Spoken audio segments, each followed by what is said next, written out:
Hello everyone. So today we're going to talk about chapter 7, the axial skeleton. I was going to make one big video. I'll probably split it up into chapter 7 a little longer and then chapter 8 a little shorter. These two chapters are all on the skeletal system, all on the bones, every single bone in our body. Um, there's not a lot of explanation. I feel like the best way to learn this chapter or the information on this chapter is to look through images and try to get those images and point them in your body, different parts. Try to memorize the bones.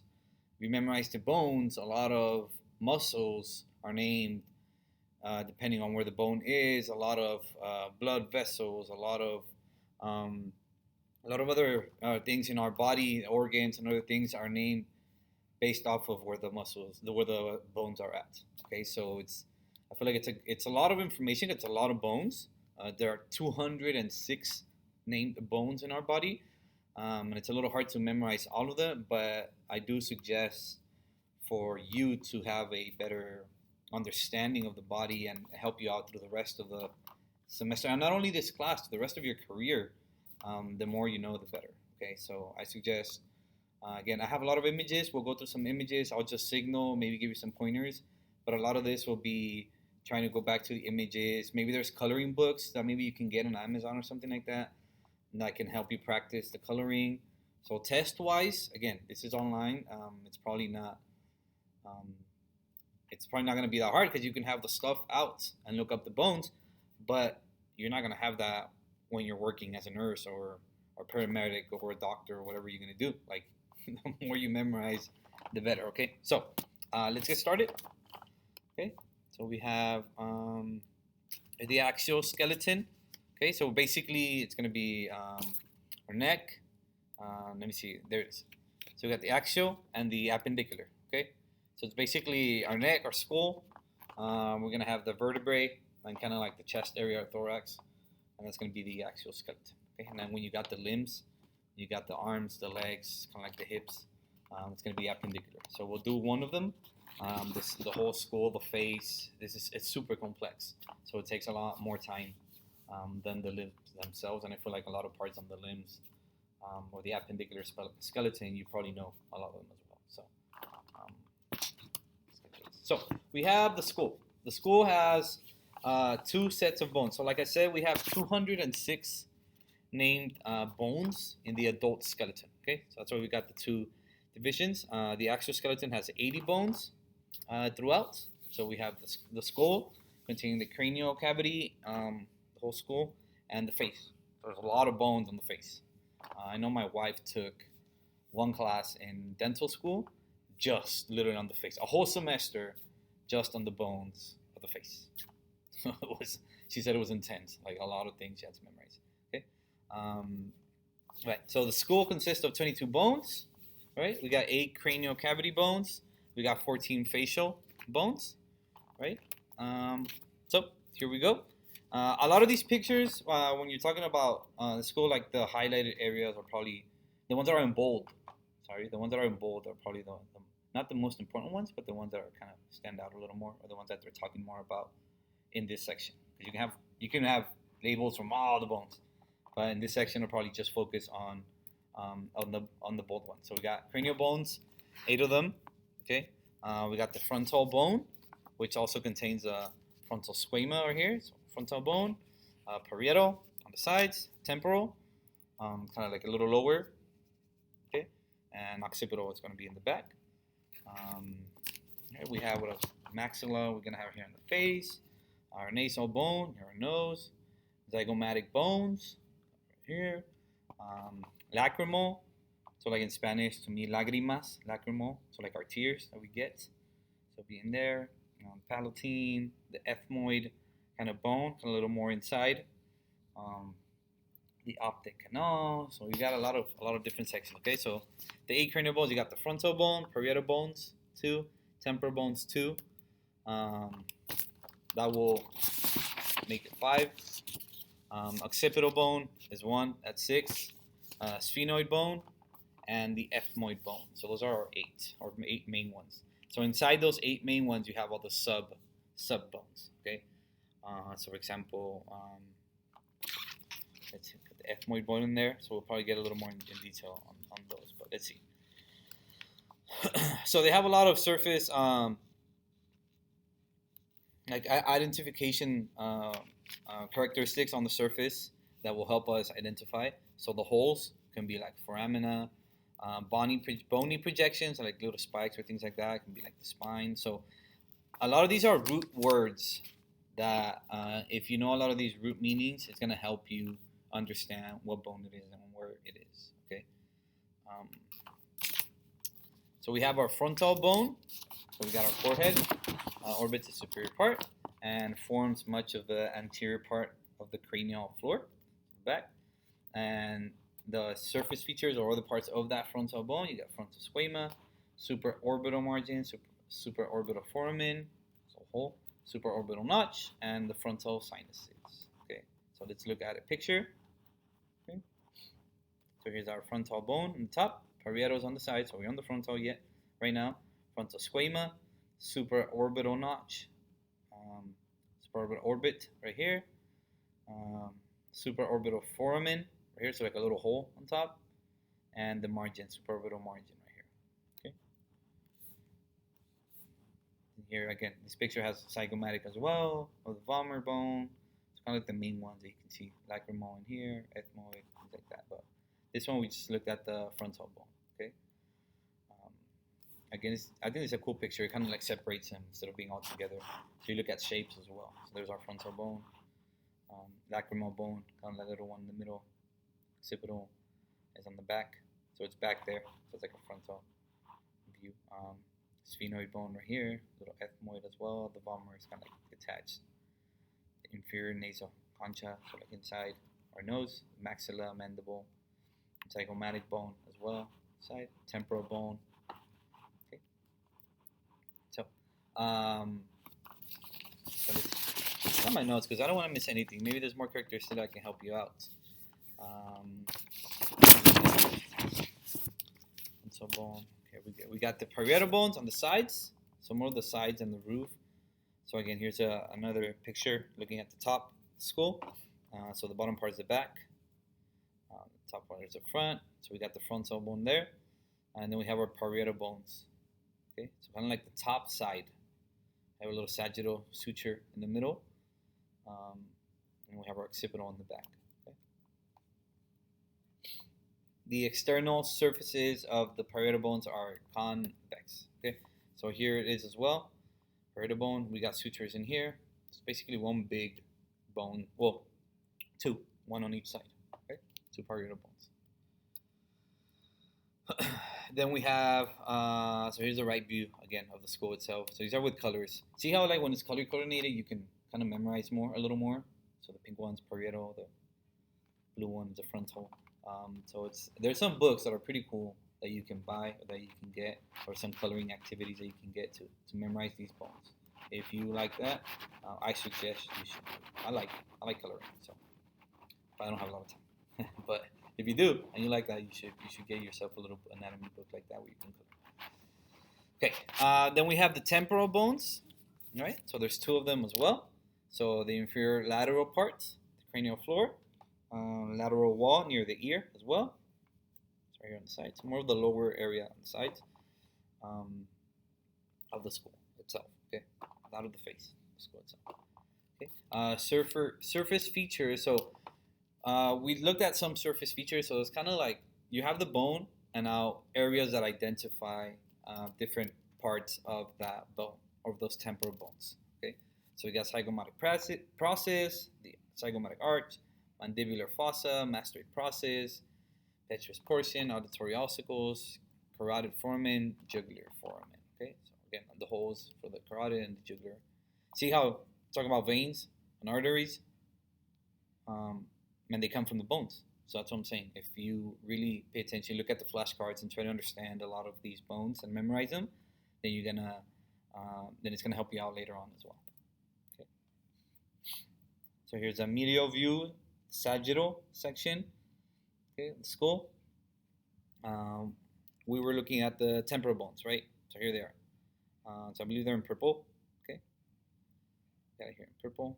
The mastoid portion, kind of like masticar, like mastoid portion, like chewing. Okay, so let's not look at everything else in it. But we have the temporal squama as well. Front. What else do we have? That can be in here. Let me see if we have a lot of inside of the temporal. External occipital protuberance. That's our occipital lobe.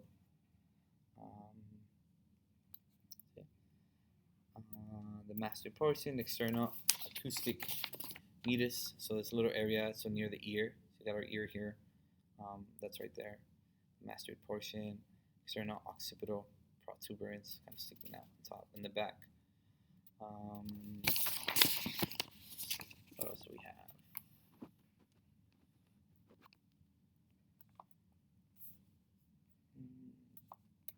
Okay. So different characteristics, but let's go. Occipital bone, right? So we got the back one as well. Frontal, parietal, temporal, and occipital. It's on our back. So the posterior part of the cranial cavity, cranial base. Also areas of that occipital, the foramen magnum. It's kind of a little hole on the bottom of it. The occipital condyles, the external outside occipital protuberance, and the ligamentum nuchae. So let's see. So here's a posterior inferior view, okay, of the skull. So we got here our occipital, the external occipital protuberance. So it's that part that sticks out in the back of the head. Some people have it a little more, some people a little less, but you can feel that area in the back. Inferior nuchal line, la nuca in Spanish. Again, all of these maybe because they're Latin roots. I remember the Spanish. Inferior, superior nuchal line.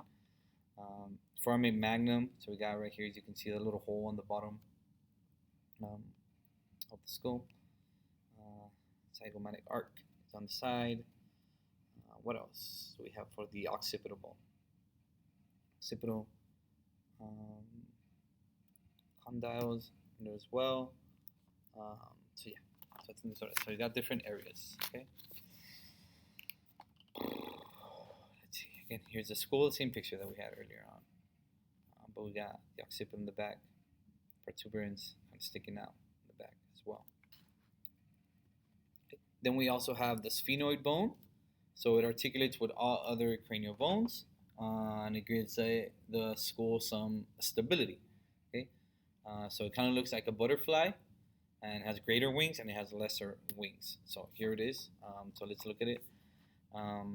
Here's our sphenoid bone. So it's that green part. See how it looks like a butterfly? So kind of the green part like in the middle, like in between. Okay. The sphenoid bone has a sphenoidal sinuses, the greater wings. So we have the greater wings kind of like the outside. Okay. So they have this little oval foramen as well, kind of like a little hole in there. Okay. The superior orbital fissure over here on top. Foramen, again, it's a hole. Rotundum. Foramen ovale, right here, a little hole in the middle. Dorsum cellae, hypophyseal fossa. So this is a sella turcica. Okay, we got in the middle there. Lesser wings, kind of like the top. Greater wings, kind of like the bottom. Kind of that little section of the bone. So we talk about most of those. Greater, lesser wing, optic foramen, it's kind of for the eyes. Superior, it's on top. Orbital fissure. Pterygoid process. Foramen ovale, spinosum, lacerum, rotundum. So let's see if we have them a little more. Foramen ovale, so it's like this bigger hole in there, in the sphenoid. Foramen spinosum, it's kind of like the little one in there. The whole sphenoid bone, kind of like a butterfly. So this is like looking at the bottom. The other picture we looked at from the top, or from the inside, from the top, it looks all green, right? But then when you add, looking at the bottom, you have a little vomer that's kind of sticking out from underneath towards the front, right? Pterygoid processes right here sticking out. Inferior nasal concave bone, so that's one in the front. Okay, so here's the butterfly, kind of, they took it out, so I feel like this is a cool picture right here as well. So here's a big fissure, superior orbital, foramen rotundum, okay, sphenoidal sinus, it's kind of where the nose is right there, like its sinuses. The lesser wing, the greater wing. Lesser wing, greater wing. Obviously, one looks smaller, one looks bigger, right? And the pterygoid processes kind of sticking out, connecting it to the rest of the skull. And then the last one, we have the ethmoid bone. So it also contains lateral masses, ethmoidal cells, sinuses, perpendicular plates, cribriform plates, olfactory, so you can smell, foramina, so hole, and crystal galli. Okay. Superior nasal concha and the middle nasal concha. So here it is, ethmoid bone, the crystal galli, that's a little point on top, olfactory foramen here in the middle, cribriform plate, so it's like this little plate that sticks out, superior nasal concha and middle nasal concha. Inferior is all the way at the bottom.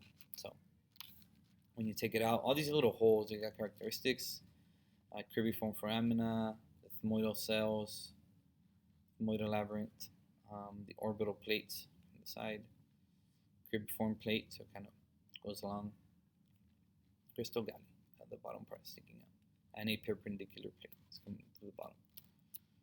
Okay. Again, so this is looking from the front. You can see the crystal galli, so it's kind of like on the top. You can identify orbital plate. Obviously, orbital will be inside the eyes. Perpendicular plates, so coming straight up and down. Right. The middle nasal concha, inferior nasal concha, and the vomer that's down here.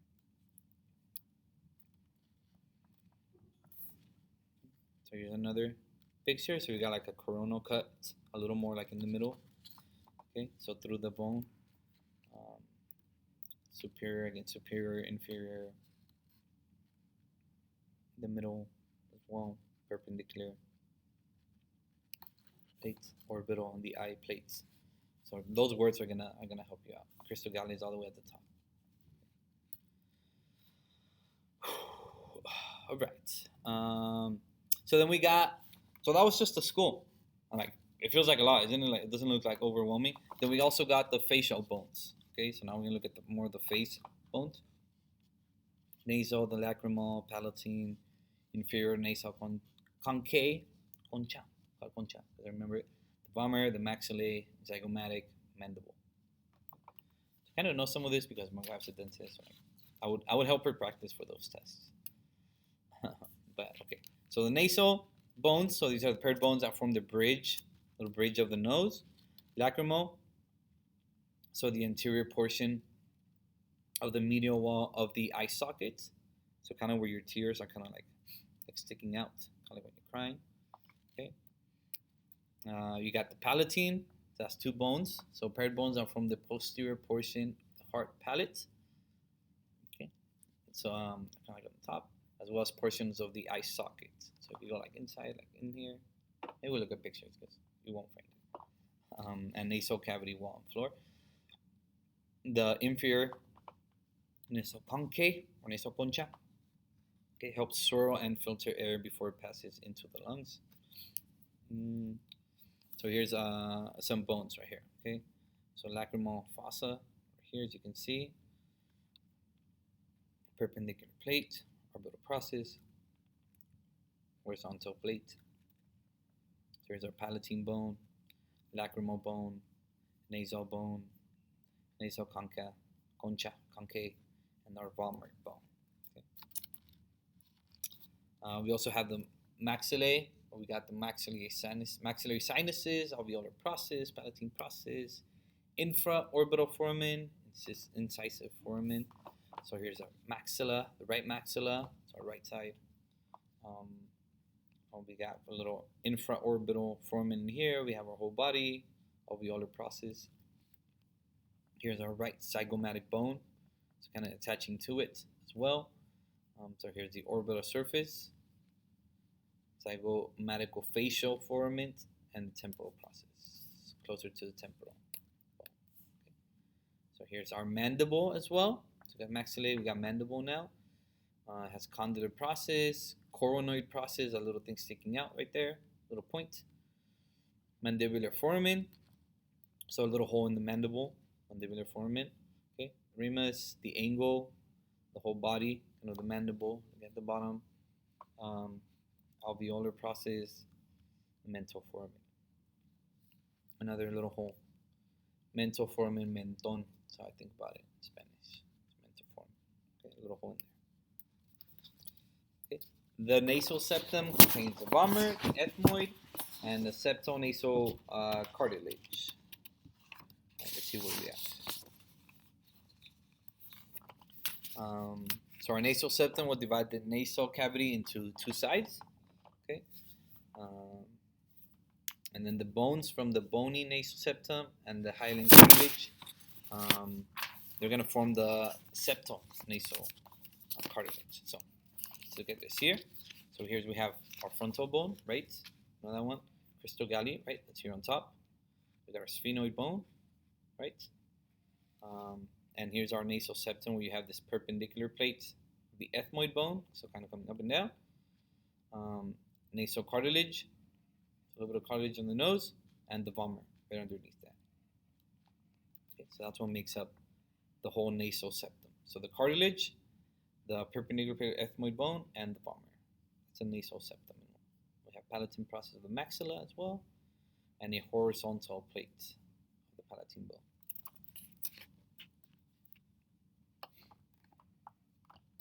Okay. So orbits, so those are like deep sockets, right, for the eyeballs. So you have a roof, lateral walls, you have a floor, you have a medial wall. So there's different bones that will combine to make that hole, right? So if you go back a little bit and think of all the bones we've talked already so far, some got near areas for near the eyes. Okay, so they'll make the orbits. So we got the optic canal, so looking optic eye canal, the superior orbital fissure, the inferior, the supraorbital foramen, the hole, and the lacrimal fossa. Okay, so those are the 5 openings we have. So that's where we get different things coming out. Okay. So we got the orbit there. So we got this big eye socket hole. Okay, so on the inside you see the sphenoid bone, different parts of them. Where we got the optic canal, the superior orbital fissure. We have the palatine bone, kind of a little more like underneath on the top. The inferior orbital fissure. So superior, the hole on top, inferior, the hole on the bottom. The zygomatical facial foramen, so this little hole, zygomatic bone. So again, a lot of those words will kind of like tell you where they are. Infra orbital foramen down here. Lacrimal bone, so that makes part of the orbit as well. Ethmoid bone that's in there as well. Here's our maxilla. And our nasal bone in the front.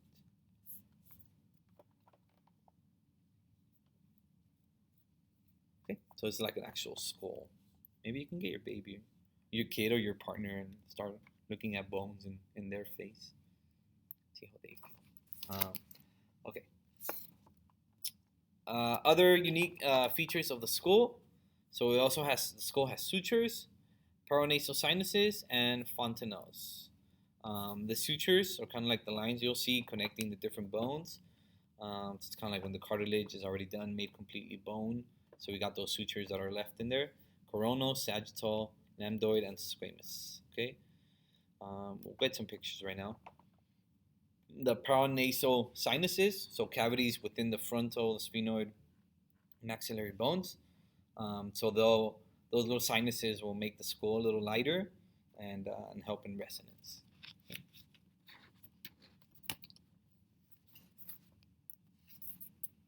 So here they are. The paranasal sinuses. You got the frontal sinus.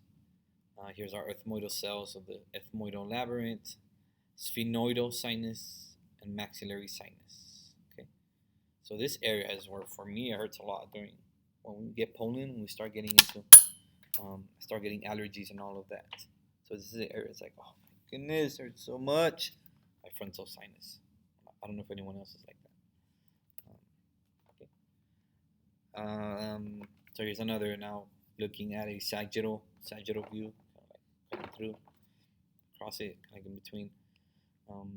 You can see the sphenoidal sinus. So like those little arrows show like the flow of air. I got a little frontal sinus coming down. Opening of the nasal lacrimal duct. So the duct between the nose and your tears or your lacrimal bone. The opening of the maxillary sinus. So here's our maxillae, and there's a little opening that gets through it as well. So here's another opening of posterior ethmoidal cells. Okay.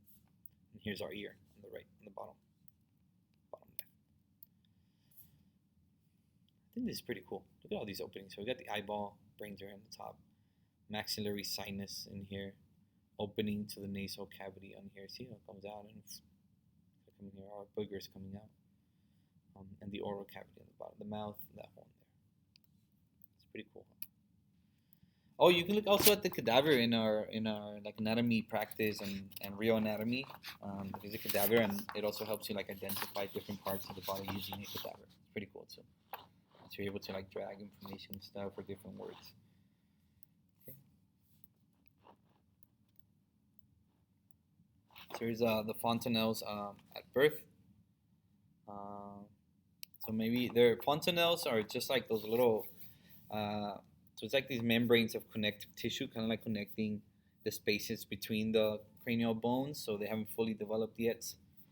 So they're before their sutures. So they're still there. So little, kind of like little cartilage that are there to connect the bones before the sutures actually are made and they're fully grown into full bone maturity.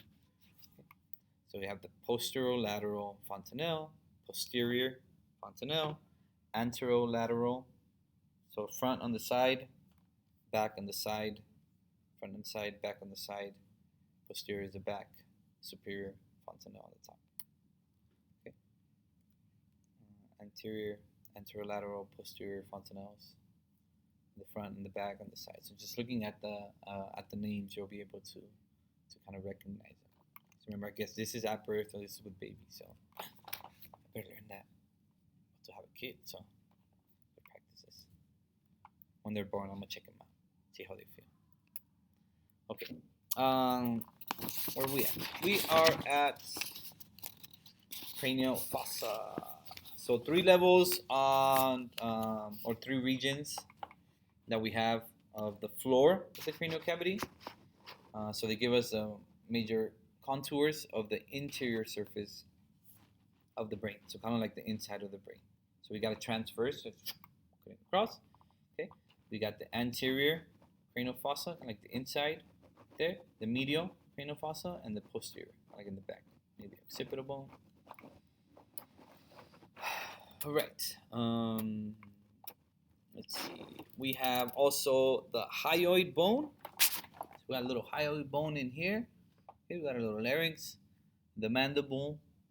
Here, hyoid bone down.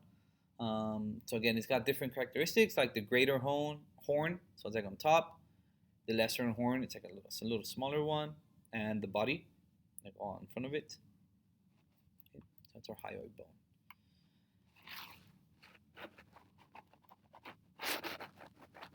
Okay. So the hyoid bone specifically doesn't articulate or connect to other bones. It gets more support for our tongue. So it kind of helps support our tongue, neck, the pharynx muscles. Okay, so we have the body and we have the major horns and lesser horns sticking out or a little smaller. Okay, now let's get to the vertebral column. Oh, it's a lot of bones. But again, it's a lot of identifying and memorizing. So as you're done with this, go through the book, look at images again, try to learn those. Okay. Yeah. So the vertebral column, or known as the spine or the backbone, it has a cervical, thoracic, lumbar. Then it has a fused sacral vertebrae from the sacrum, and then we have the coccygeal vertebrae that from the coccyx. Okay. My brother-in-law actually, one of the reasons I started studying more of anatomy and biology and got my master's in traumatic brain injuries is because my brother-in-law had an accident. So my sister's husband, he was about 26, and he fell off a motorcycle, a quad, and he became paraplegic. And the area of injury was T4, T5, T6. So basically, you see cervical, you'll see it as C1, C2, C3, thoracic T1, T2, So it was T4, 5, and 6. So in this little area, I guess the motorcycle, like he fell forward and the motorcycle landed on his back, and it kind of cracked the bones, and it kind of gave, instead of being straight, it kind of like curved him. So the signals are sending through from the brain down don't work anymore. He didn't get surgery, and the cartilage there, or the intervertebral discs kind of were damaged in there. So the bone eventually started like fusing together in the healing process. So then I guess it's now somewhat, it's gonna stay there probably forever, because that's how the bone started to heal, in that shape. So it was never straightened out. It stayed in that shape, and it started healing in that shape. It's pretty crazy. So yeah, just wanted to share personal story. But okay, so we got our vertebral column. All right, the C's, C1 through 7, the T's, T1 through 12s, and the L's, the lumbar, 1 through 5, the sacrum, come down here, looks like a cobra. No, it doesn't look like a cobra. And the coccyx at the bottom. Okay, so he's looking at the side, lateral view. Intervertebral foramen. Again, foramen is a hole, so the hole between the vertebrae. So it's that hole that's right there. Intervertebral disc, so it's that little discs that are between the vertebrae. Okay, and look at our root words and see if that can help you out a little bit. So I always thought about this. It's pretty cool that our, if you think about it, our bone is protecting like our spinal cord. Our bone is protecting all our signals that go in through there, and then we have the skull protecting our brain. So it's like pretty cool. It's like the opposite, no? Because on the arms, on the limbs, we have the bone, and then you can have the veins and the arteries and muscle and the skin and everything else. But when you look at that, you have the bone outside and everything else inside. So the bone's the protection for that. So that's why our healing process in those areas, or injuries in those areas, is pretty bad. So it's hard to heal those kind of injuries, because they're not meant to be broken or damaged, because they have a bone that's protecting them. So that's why I remember when I first learned, I always thought about that. I was like, that's crazy, like how our body works, and how in our arms, everything is like backwards. So like healing process is a lot easier. Everything's outside, our cells helping out. But in this one, I guess, anatomically speaking, we have the bone on the outside and everything else inside. So our bone is it's a protection for the inside. So if we do get injured, like my brother-in-law, they don't have a lot of the healing process is not as advanced, and it's really hard to heal those kind of injuries. But yeah, okay. So the adult vertebrae has 26. Okay, 26 vertebrae. The 7 cervical, the 12 thoracic, the T's, the 5 lumbars, the sacrum, and the coccyx. Okay, so here's a little picture of the intervertebral discs. Okay, in between, intervertebral what? Foramen, the whole vertebral body. Okay, so it's like a normal intervertebral disc, and this is a compressed intervertebral discs. So we got a lot of weight pushing them in. Okay, our structure of the typical vertebrae. So here we're not gonna get into like neurobiology or anything like that. But we have the superior top articular facet. The spinal cord is in between. The vertebral foramen, so like a hole in there. So not intervertebral, but the vertebral foramen. So it's a hole inside the vertebrae. Intervertebral, it's a hole between the vertebrae. Okay. Costal facet, we have vertebral body, pedicle right here, vertebral arch or lamina, arc. I don't know how to say it. It's right there as well. Okay. Spinal nerves coming throughout. So as you go down, sticking out. So here's our discs, inferior articular process, superior articular facet. Okay.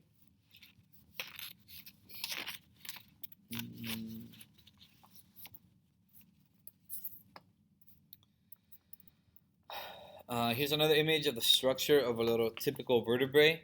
So you've probably seen one before, maybe not. Maybe by hand, maybe in the classroom, maybe took an anatomy class, some other place, or high school. The spinous process up here, transverse costal facet, transverse process. Here's the superior and top articular facet, vertebral foramen again, vertebral body.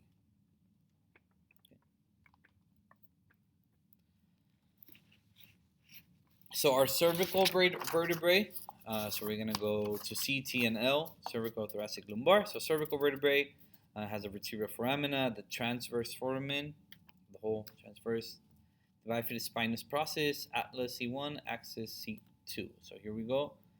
Atlas C1, so where we started with, axis C2, first one, 1 and 2, C1s and C2s. So here's like our cervical vertebrae, typical on the top. Okay, we got 7 of them, the atlas, the axis, and then the rest of the numbers. Only the first 2 were named.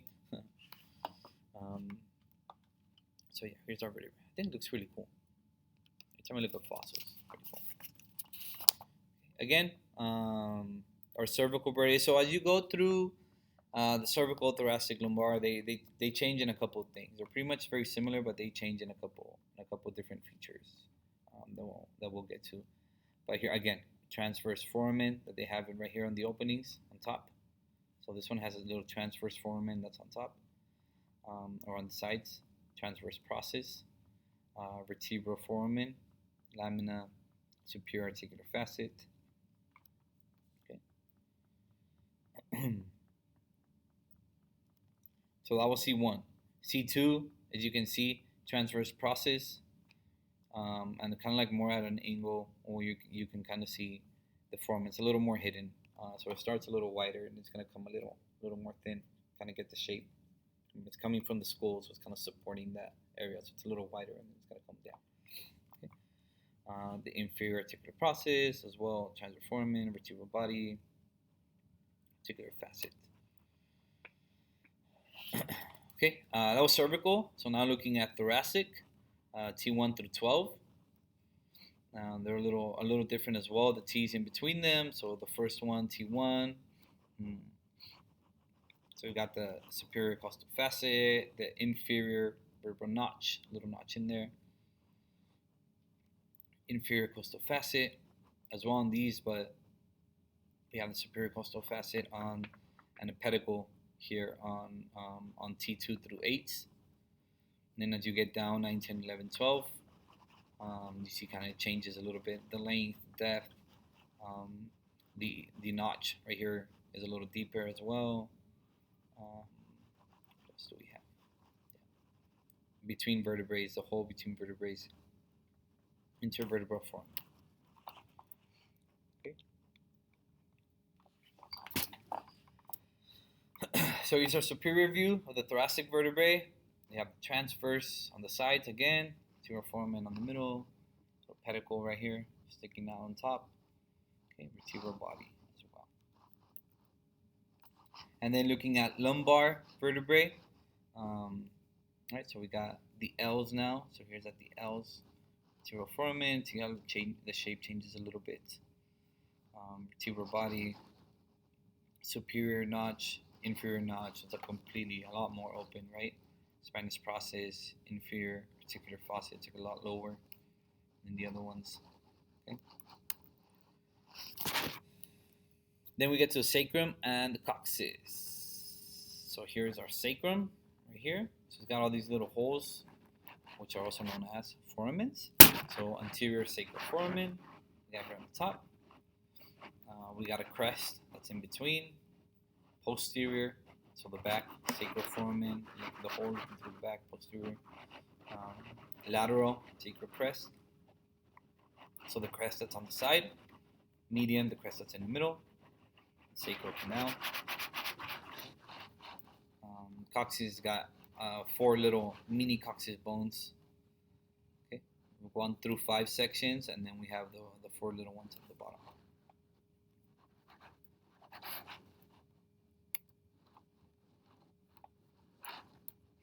Here's another picture of real life. The COs of the coccyx is 1 through the 4s at the bottom. Sacral cornu, the little bone sticking out the bottom.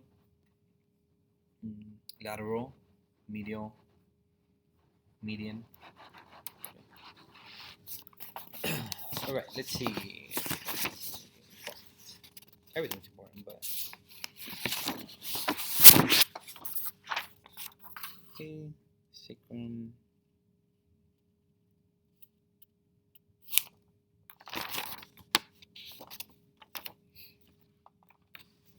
Drop the page. Let's see. Cool. All right. Now we got the thorax. or the thoracic cage, so kind of like the chest area. Okay. So we have the sternum that's in the middle, right? We have our sternum here. It has the body, sternal angle, a little angle in there, manubrium, the jugular notch, so a little notch in there so the jugular vein can go through. The clavicular notch, so near the clavicle, right? It's kind of that area. And the little xiphoid process at the bottom. It's kind of like an area where, when doing CPR, they press too hard and kind of break it by accident. Okay, so it's protecting us, and from there we're going to stick out the ribs, true ribs, and then false ribs. We'll get to. Looks like a corbata. A tie. Sorry, forgot what the name in English. Looks like a tie, right? A little sternum here looks like a tie. That's right. Is that why? So the tie looks like a sternum. They probably got that idea from sternum. Who thought about that? Anyways, just came to my mind. Okay, so we have the thoracic bones. We have our sternum in the middle, and then we're gonna have our ribs. Okay, so 1 through 10, 11 and 12, the little floating ribs at the bottom. True ribs are the ones attached to the sternum. False ribs are the ones that aren't directly attached to the sternum. Okay.